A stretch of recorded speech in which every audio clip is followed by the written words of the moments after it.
Alright, the day that I found my Junonia that I posted online in Longboat was a pretty epic day for shells all over.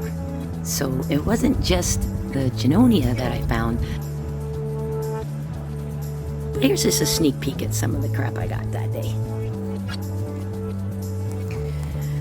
Common nutmegs. 1, 2, 3, 4 white ones there, amongst all the other colored ones. Maybe the nicest turkey wing I've ever found. Some cute little baby whelks. Some really nice coral fingers. A beautiful, elegant docinia, and I don't usually find them quite that big. A lovely collection of orange scallops. There's some pieces of the other good things I found. I found some little baby horse conchs and a couple of cones. There's some more.